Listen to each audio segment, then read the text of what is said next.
আসসালামু আলাইকুম ভিউয়ার্স, রেহেনার রান্নাঘরে আপনাদেরকে স্বাগতম। আশা করি দেশ ও প্রবাসে যাই যেখানে আছেন আল্লাহর রহমতে ভালো আছেন, সুস্থ আছেন।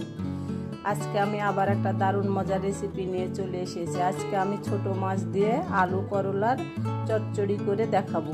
এখানে আমি ছোট মাছ নিয়েছি 300 গ্রাম। আমি হাফ কেজি মাছ নিয়েছিলাম, কেটে ধুয়ে পরিষ্কার করে আমার 300 গ্রাম মাছ হয়েছে। আমি এখানে পুঁটির মাছ ব্যবহার করছি।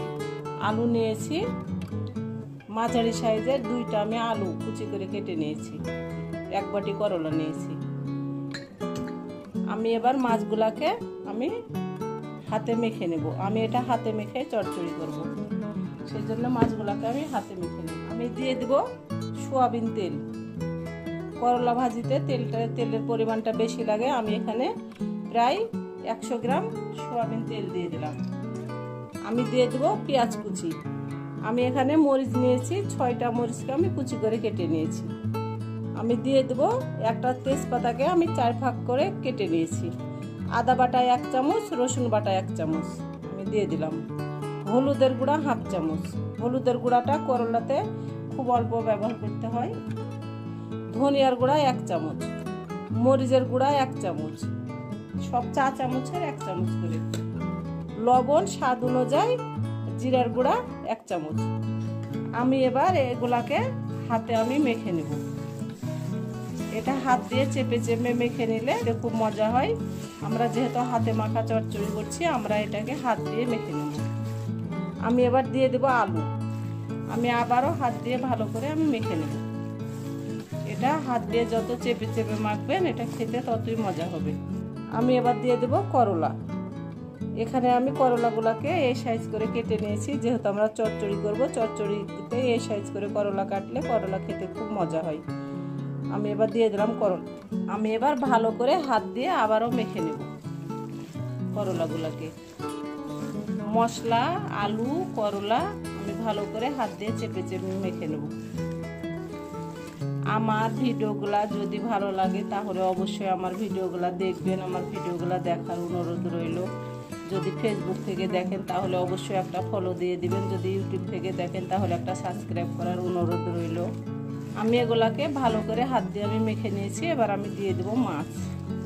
মাছটা পরে দিতে হবে। মাছটা আগে দিলে মাছটা ভেঙে যাবে। মাছটা অবশ্যই পরে ব্যবহার করতে হবে। আমি এখানে পুঁঠির মাছ ব্যবহার করলাম, আপনারা যে কোনো ছোট মাছ ব্যবহার করতে পারেন। আমি এবার দিয়ে দেব মাছ।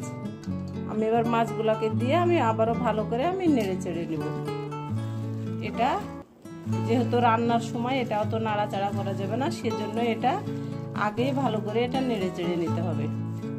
ভালো করে এটা মিশিয়ে নিয়ে এটা একেবারে চুলায় বসিয়ে দিতে হবে। ছোট মাছে তেজপাতা দিলে খেতে খুব ভালো লাগে। ছোট মাছে অবশ্যই তেজপাতাটা দেওয়ার চেষ্টা করবেন। আমার মাখা হয়ে গেছে। আমি এবার দিয়ে দেবো পানি। আমি এখানে অল্প করে পানি ব্যবহার করব।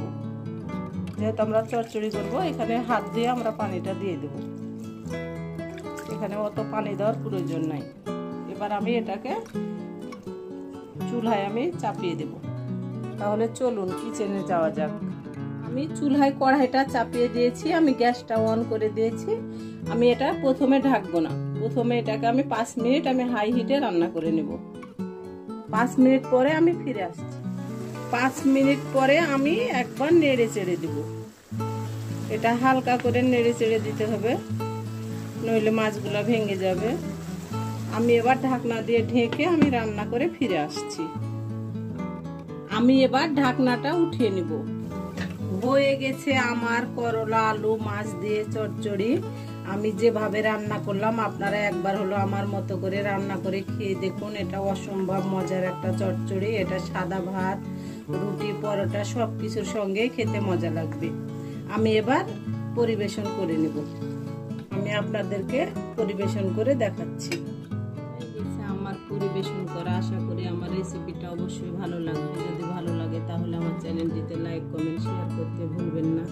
বেশি বেশি করে সাবস্ক্রাইব করার অনুরোধ রইল। তাহলে আজকের মতো এখানে বিদায়। আবার অন্য কোনো রেসিপি নিয়ে আসবো। সবাই ভালো থাকবেন।